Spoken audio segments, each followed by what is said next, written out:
ለካ ሰው ለሰው ሲል የራሱን ህመም ይረሳል። አምነን እባክህን ወይ ጮኸ ይውጣልክ። በውስጥ የምትሰማም ከጉዳት ነው የሚሆነው። ይህ ወንድሜ ልጅ አሁን እንዴት ነህ? ዋና የጎደለ ሰው አለመኖሩ ነው። ከጎደልኩኝማ ቆየው። አንቺ ዝም ብለሽ ክልተው አትበይ። አማታቂ ቤት ጠፍተሽ ማንም አንቺ ስራ ፈቶ የሚፈልግሽ የለም። ታይ ሜርሲ፣ የሄድኩበት መንገድ ስመለስ አይጠፋኝም። ንግግርሽ እንዴት ነው? ቤታችን ሲቃጠል ጅልነትሽም አብሮ ጠፋ እንዴ? እኔ ጅል አይደለሁም። ለምፈልገው ነገር ዋጋ ስለምከፍል። ሰዎች ለመኖር ብዙ ይለፋሉ፣ ነገር ግን የሚሳካላቸው ትንሽ ነው። አንዳንዴ ሁላችንም እንደምንሞት ብናስብ ብዬ አስባለሁ። ምናልባት ያ ቢሆን በደረሰብን ማማረር ሳይሆን በደረስበት ጊዜ ማመስገን ለምድ ይሆናል። ሁላችንም በኖርነው ልክ የሆነ መጥፎ ቀን የሆነ የተሻለ ቀን አልፈናል። አንዳንዴ ህይወታችን ላይ የሚያስፈልገን ሳይሆን የምንፈልገውን አግኝተን ቢሆን አሁን ያለንበት ቦታ ላይ አንቆምም ነበር። ለዚህ ድር መሰል ህይወት የድሩን ጫፍ ከመፈለግ ይልቅ በድር ውስጥ የተከለለችውን ሸረሪት መሆን የተሻለ ነው። ቤቱን መልመድ አለብን። ግዴታ ላቷምናን ስንል የኔ ጌታ በጣም እኮ ነው ያሳዘነኝ። አዎ ጄሪም ግራ ገብቷታል። እስኪ ጸሎት እናደርጋለን። አዎ በሱ ነው ያለንበትን ልንፈታ የምንችለው። ጓደኛ በጣም ከፍቶታል። የእሱን ስሜት እንኳን ለመቻል ለመረዳት በጣም ከባድ ነው። እናም አትለየው። መነሻው የታወቀ ነገር የለም። መነሻው መጨረሻውን ያስተካከሉ። አሁን ቆይ ግን የምንጠረጠረው ሰው የለም? መጠርጠር ያደረገውን ሰው ማግኘት ቢሆን ኖሮ ሁሉንም ሰው ጠርጠር ያለ፣ ግን ምንም ሊገለጥልኝ አልቻለም። እማደርግልሽ ነገር አለ። አዎ ግን ለማውራት መዘግየት ፈለኩኝ። ስሚ ጄሪ፣ የኔ ወሬ መቆየት የሚያቆያቸው ነገሮች አይጠፉም እና የወደኔ ክፍል አሳይኝ፣ እንድታሳይኝ እፈልጋለሁ። እሱ ወንድ ልጅ ነው፣ በስሜት እንጂ በማስተዋል መራመድም አይችልም። እሱን በቁጥጥርሽ ውስጥ አድርጊ። አምነን ለሜርሲ መጥፎ አስተያየት እንዲኖረው ካደረግሽ ይህንን ቤት በስምሽ አድርገዋል። ሰላም፣ የእውነት ድራማ ጀምሯል። በጣም ውስብስብ ደስ የሚል ደግሞ ሴራም ያለው ኮሜዲም ይዘት ያለው ሞኝነትም ጅልነትም ብልህነትም ጓደኝነት እንዲሁም እንደገና ደግሞ ሰው አማኝነት ጠርጣራነትን ሁሉን ነገር ይዟል። እንግዲህ ቤታቸው ከተቃጠለ በኋላ ወደ አዲሱ ቤት ገብተዋል ቤተሰቡ በሙሉ። በዚህ ቤተሰብ ውስጥ አምነን ዋና አሰባሳቢያቸው የቤቱ ልጅ ነው። አምነን ቤቱ መቃጠሉ እና እየተፈጠረው በሙሉ አሳዝኖታል። በጣም እየተከዘ እያዘነ ነው። አብረው እያስተዛዘኑት ነው። ከዚህ ውስጥ ግን የእውነት እያዘኑ ያሉ እናት ዛህራና ብሌን ሌሎች እያስመሰሉ ያሉ ነው የሚመስሉት። ጄሪ እንደዛው አይነት ነገር ነች። ሌላዋ አክስት ሜርሲ ተመሳሳይ አይነት ስሜት ይታይባታል። በዚህ መሃል አምነን ለመጽናናት በጣም ከብዶታል። ቃል ጓደኛው ነው። ቃል ሲመጣ እናት ዛህራ ጓደኛ ስሜቱን ማወቅ አልተቻለም፣ ግን እየተጎዳ እንደሆነ እየተረዳነ ነው። እባክህን ከጎኑ ሁን፣ አትለየው እያለችው ነው።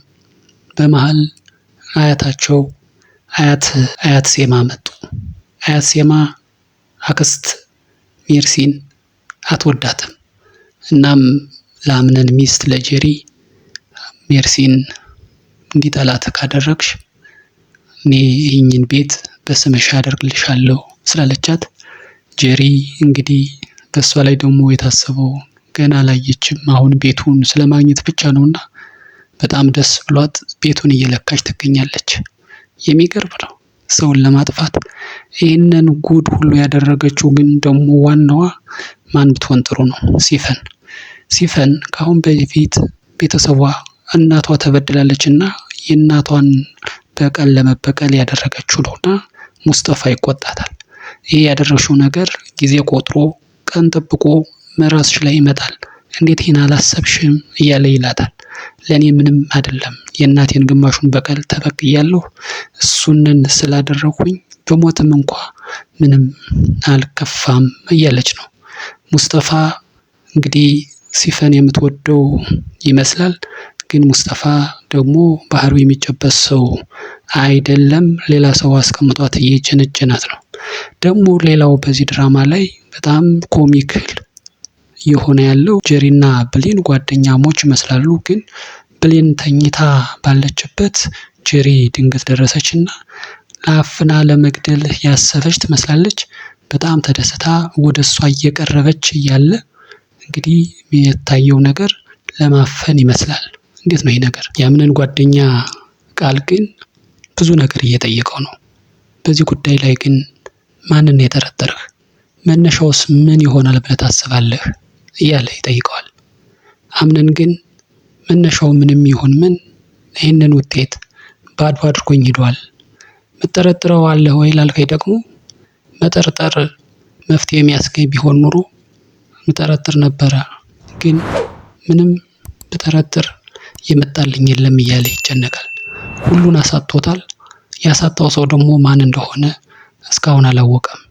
ቤተሰቡ ደግሞ እርስ በርሱ አይዋደድም። የችግሩን ምንጭ ፈልጎ ለማግኘት ይቅርና አያት ሴማ አክስት ሜርሲ ከዚህ ቤት ካልተባረረች አርፋ የምትቀመጥ አይደለችም። ለዛ ነው የዛተችው። እሷ ሰብስባ ይዛቸው በመጣችው ልጆች ራሷን አጠፋታለሁ ሾህን በሾህ በሚለው ብሂል መሰረት ማለት ነው አጠፋታለሁ ብላ የዛተች ነው። እንግዲህ እንደተመለከትነው ጄሪ ደግሞ ብሌንን ለማጥፋት እያሰበች ያለች ትመስላለች። እንግዲህ እናት ዛራ ደግሞ ምስኪን እናት ናቸው። አምነንን እያጽናኑት ነው። አዎ ያጣነው ነገር ከባድ ነው።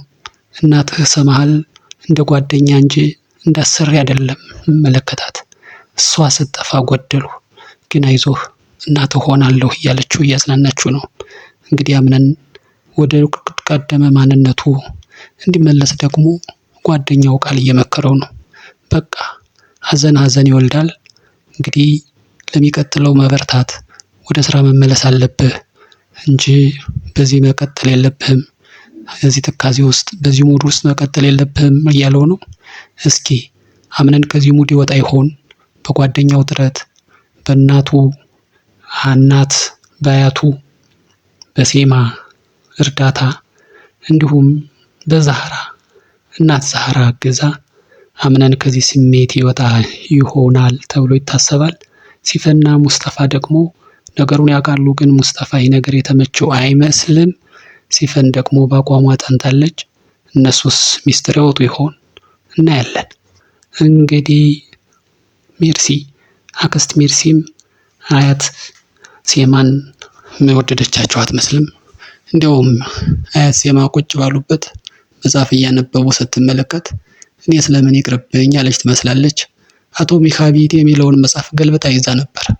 እያነበበች አይደለም። ግን ሴትየዋ እሷ ያደረገች ያለችውን እኔም ለምን ይቅርብኝ በሚል በውስጥ ታዋቂ በትዝብት እያየቻት ነበርና አያት ሴማ መጽሐፉን ገልብጣ መያዟን አይታ በተደጋጋሚ እያፈጠጠችባት ነበር። ማፍጠጧም ከምን መነሻ እሷን ከመጥላት እንጂ ከያዘችው የመጽሐፍ አያያዝ ጋር አላገናዘበችም። እንግዲህ አክስት ሜርሲ እንግዲህ ጉዷ ሳይፈላ አይቀርም። ግን ይህ ድራማ በጣም አሪፍ ድራማ ነው። ሁላችሁም እንድትከታተሉት እንድታዩት የመጋበዛችሁ ነው የሚሆነው። እንግዲህ ዛሬ መጀመሪያ ነው ይህን ድራማ የማቀርበው። በሚቀጥለው ግን አሪፍ አድርጌ ቆንጆ አድርጌ ለማቅረብ ሞክራለሁ። እንግዲህ የዛሬው ዝግጅት እስከዚህ ድረስ ነበር። ቀጣዩን ክፍል ይዘን የምንቀርብ ይሆናል። እስከዛው ድረስ መልካሙ ነገር ሁሉ ከእናንተ ጋር ይሁን። ሰላም።